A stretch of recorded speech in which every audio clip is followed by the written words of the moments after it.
Madam, నిన్నగాక మొన్న సిరిసిల్లాలో కేటీఆర్ గారు రేవంత్ రెడ్డి గారు దృష్టిలో పెట్టుకుని త్వరలో ముఖ్యమంత్రి రేవంత్ రెడ్డి గారు భాజపా పార్టీలో చేరబోతున్నారు అన్నారు. దీనిపై మీరేమంటారు? వాళ్ళకు గవర్నమెంట్ పోయిందంటే వాళ్ళ అధికారం పోయింది కాబట్టి వాళ్ళకు పిచ్చిలేసిందండి జరా. అందుకే వాళ్ళు ఏం మాట్లాడుతారు ఏందని స్లోలో లేకుండా మాట్లాడుతున్నారు. ఒక ప్రధానమంత్రి తన హోదాలో ఇక్కడికి వచ్చినప్పుడు ఇక్కడ ముఖ్యమంత్రి రిసీవ్ చేసుకోవాలా లేదా? వాళ్ళ సంస్కృతి ఎలాంటిదంటే ఎవరికి మర్యాద ఇయ్యరు. ఇక్కడ గవర్నర్కి ఇవ్వలేదు, ప్రధానమంత్రి వచ్చినా కూడా వాళ్ళు ఎప్పుడు కానీ ఇవ్వలేదు. అలాంటి వాళ్ళకి సంస్కారమే తెలియదు. ఇప్పుడు మా రేవంత్ అన్న మా కాంగ్రెస్ పార్టీ మాకు సంస్కారం తెలుసండి. చాలా పెద్ద కుటుంబము, అందరినీ గౌరవించుకుంటాము. అలాంటిది కాబట్టి ముఖ్యమంత్రి గారు తనను రిసీవ్ చేసుకోవడం అయితే సన్మానించడం అయితే కామన్ గా జరిగే పని. దీన్ని వీళ్ళు ఇంత కాంట్రవర్సీ చేయాల్సిన అవసరం ఉన్నది. అయితే ఆయన గతం మర్చిపోయినట్టున్నారు.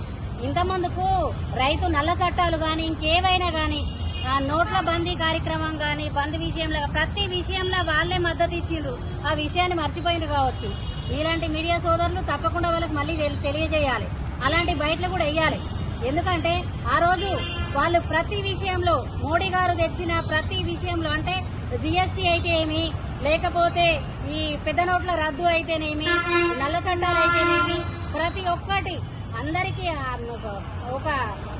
అందరూ బాధపడే విషయాలలో కూడా ఫస్ట్ ఇక్కడ వాయిస్ వేరే ఉన్నది. ఢిల్లీ పోయి వచ్చినాక వాయిస్ కేసీఆర్ గారిది. అప్పుడు ముఖ్యమంత్రిగా ఉన్నప్పుడు ప్రతి విషయంలోనూ వాళ్ళు తెచ్చిన ప్రతి చట్టాలకు ఫస్ట్ సమర్థించింది, వాళ్లకు ఫస్ట్ మద్దతు పలికింది మన కేసీఆర్ గారే. అది మర్చిపోయినట్టున్నారు, మీరు గుర్తు చేయండి. ఇంకొక విషయానికి వస్తే ఇప్పుడు ఇంత ముందుకు ఎవరైనా గానీ ఇప్పుడు పెద్దవాళ్ళు మనకు ప్రధానమంత్రి గారికి మన తెలంగాణలో ఇప్పుడు ఏం జరిగింది, మనకు అభివృద్ధి పనుల విషయం ఏదైనా మాట్లాడాలంటే ప్రధానమంత్రికి చెప్పుకోక తప్పదు. వాళ్ళు చెప్పాలి, వాళ్ళు కూడా ఫండ్స్ మనకు రిలీజ్ చేస్తే ఇక్కడ సౌత్ సైడ్ వాళ్ళు చాలా నెగ్లెక్ట్ చేసిందనే విషయం ఇండియా మొత్తం తెలుసు. మన సౌత్ సైడ్ ఎప్పుడు గానీ మోడీ గారు కొంచెం నిర్లక్ష్యతనే చూపిండ్రు. అంతేకాకుండా ముఖ్యంగా తెలుగు రాష్ట్రాలనైతే ఇంకా చాలా బాగా చేసిండ్రు. ఆయన పట్టించుకోలేదు.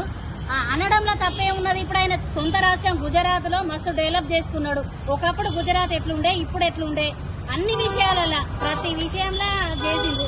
అలా చేయండి అనడంలో తప్పేమున్నది? అభివృద్ధి విషయంలోనే కదా మాట్లాడింది. తప్పు తీయాలంటే అన్నిట్లలో తప్పు తీయొచ్చు. కానీ కాంగ్రెస్ ప్రభుత్వం తీసుకొచ్చిన 6 గ్యారంటీలో భాగంగా గృహలక్ష్మి పథకం కింద 200 యూనిట్స్ కరెంటు, మహాలక్ష్మి పథకం కింద 500 రూపాయలకి గ్యాస్ ఇస్తారు కదా. సో దీనిపై ఏమంటారు? తప్పకుండా ఏమైతే మేము ప్రామిస్ చేసి గవర్నమెంట్ ఫామ్ చేసుకున్నామో అందులో తప్పకుండా మేము మా వంతు మేము చేసి కష్టపడి తప్పకుండా అవన్నీ కూడా నెరవేరుస్తాం. ఎందుకంటే ఫస్ట్ డిసెంబర్ 9 లోపే కదా ఒక రెండు చేసినాము. అప్పుడు ఏమేది ఆరోగ్యశ్రీ ఒకటి, ఆ రోజు సోనియమ్మ గారి బర్త్డే అది స్టార్ట్ అయినప్పటి నుండి మేము అవి చేసుకుంటూనే ఉన్నాము. ఉచిత బస్సు ఒకటి, ఇప్పుడు గృహజ్యోతి కింద 200 యూనిట్ల వరకు కరెంటు ఫ్రీ, అది ఒకటి తప్పకుండా అది జరుగుతుంది. మళ్ళీ అంతేకాకుండా గ్యాస్ కూడా 500కే గ్యాస్ తప్పకుండా అది కూడా చేస్తామండి. అవన్నీ కూడా అమలు అయినాయి. ఇంకా త్వరలో ఇంకా మహాలక్ష్మి కింద అవి కూడా స్కీమ్లు ఇంకా వచ్చేటి ఉన్నాయండి. ఎవరు ఎక్కడ అపోహలకు గురి కావద్దు. ఎందుకంటే ఎట్లా చేస్తున్నారంటే మసిపూసి మారేడుకాయ చెయ్యాలి అని రోడ్ల మీద పిచ్చిలేసి తిరిగినట్టుగా తిరిగి ఎక్కడ పడితే అక్కడ అనవసరమైన ఎక్కడెక్కడో ఏవో జరిగితే కూడా ఏ చిన్న విషయాన్ని కూడా అది పెద్దగా భూతద్దంలో పెట్టి ఇంత ముందుకు వాళ్ళు కదా ఎట్లా చేసిండ్రో ఏదో వాళ్ళు చేసిన వాళ్ళ బుద్ధులు మార్చుకుంటలేరు. ఇంకా ఏదో ఒక దానికి డిస్టర్బ్ చేయాలని చూస్తున్నారు. కానీ మీలాగా బాధ్యత లేకుండా గాని మీలాగా ఎలాంటి నిర్బధ లేకుండా గాని లేరండి కాంగ్రెస్ నాయకులు ఎవరు. అందరూ అన్ని తెలిసి ఎట్లా చేయాలనే అవగాహన పూర్తి స్ప్రోలో ఉండి వాళ్ళు చేస్తున్నారు. మీలాగా డిస్టర్బ్ అయ్యేటోళ్ళు కాదు. తప్పకుండా మీకు బుద్ధి కూడా చెప్తారు వచ్చే ఎలక్షన్ లో. ఇప్పుడు మహాలక్ష్మి పథకం వల్ల ఈ రోజు మహిళలు బస్సుల్లో ప్రశాంతంగా ప్రయాణం చేసే పరిస్థితి లేదని చెప్పి అపోజిషన్ పార్టీ అంటున్నారు. దీనిపై మీరు ఏమంటారు? మరంటే వీళ్ళ ఉద్దేశం ఏంది అసలు? అంటే స్కీమ్ తీసేయాలా? మహిళలకంటే ఒక ప్రత్యేకమైన స్కీములు పెట్టొద్దా? ఇప్పుడు కాదండి, కొత్తగా ఏదైనా ప్రారంభించినప్పుడు వాళ్ళకి తెలియక, అంటే ఇప్పుడు సిటీ బస్సులు ఎవరు ఎక్కాలి, జిల్లా బస్సులు ఎవరు ఎక్కాలి తెలియక ఏమైనా చిన్నగా అందరు కలిసి ఎక్కడం వల్ల ఏదైనా ఉండొచ్చు చిన్న ప్రాబ్లమ్స్. అంటే వాళ్ళు కొందరు ఐడి కార్డులు మర్చిపోయి ఉండొచ్చు, అలాంటివి ఏమైనా జరుగుతూ ఉండొచ్చు. ఏదైనా కానీ ఒక స్కీమ్ మనం తీసుకొచ్చినప్పుడు అది వాళ్ళకు అలవాటు పడే వరకు కొంచెం చిన్న ఇబ్బందులు అనేటివి జరుగుతాయి. అది ప్రజలే చెప్తున్నారు కదా, మహిళలే మీరు మాట్లాడించిన కాడ మీరు ఎవరైతే అగైనెస్ట్ మాట్లాడేయాలనుకుంటారో వాళ్ళే చెప్తున్నారు. మళ్ళీ అంతేకాకుండా ఇంకొక విషయం అండి, ముఖ్యమైన విషయము, ఇప్పుడు గవర్నమెంట్ టీచర్లు ఉన్నారా, ఎంప్లాయీస్, వాళ్ళు మాకు ఇది వాళ్ళ సొంతంగా చెప్తున్నారు. అంటే ఇది నిరుపేదల కోసం పెట్టింది, కూలి చేసుకునే మహిళలు అలాంటి వాళ్ళు వాడతారు, ఇష్టం ఉన్న వాళ్ళు టికెట్ కూడా తీసుకుంటున్నారు. అది పెద్ద ప్రాబ్లం ఏం కాదు కదా.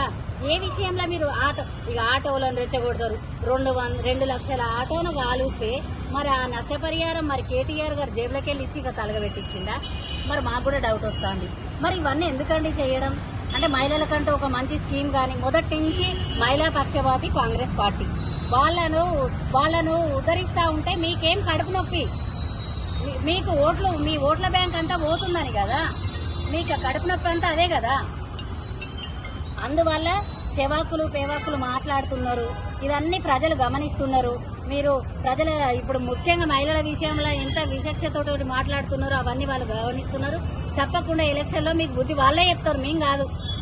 రేపు భారతదేశ వ్యాప్తంగా మహిళా దినోత్సవాన్ని అంగరంగ వైభవంగా జరుపుకోబోతున్నారు. సో మరి మహిళలుగా మీ స్పందన? నిజంగా అండి, ఈసారి మహిళా దినోత్సవం చాలా సంబురంగా ఎంతో రంగరంగ వైభవంగా జరుపుకుంటున్నాం. ఎందుకంటే ఇవి ఇప్పుడు కాంగ్రెస్ గవర్నమెంట్ తెచ్చినటువంటి స్కీమ్లన్నీ కూడా మహిళలు దీవించి వాళ్ళు తెచ్చుకున్నందుకు, గవర్నమెంట్ను ఫామ్ చేసుకున్నందుకు, వాళ్ళు ఆశించే దానికంటే ఇంకెక్కువ రేట్లు మంచిగా గవర్నమెంట్ కూడా అన్ని విధాల వాళ్ళకి సహకరించింది. ఈసారి రాష్ట్రంలో మహిళలందరూ ఎంతో సంతోషంగా ఉన్నారు. మళ్ళీ అంతేకాకుండా ఆకాశంలో సగభాగమైన స్త్రీ తన మహిళా దినోత్సవాన్ని జరుపుకోవడం చాలా సంతోషం అండి. మేము దాన్ని ఇంకా పెద్ద ఎత్తున మంచిగా మేము జరుపుకుంటాము. మా మహిళలందరి తరఫున అందరి తరఫున మా జిల్లా కమిటీ తరఫున అందరికీ మహిళా దినోత్సవ శుభాకాంక్షలు.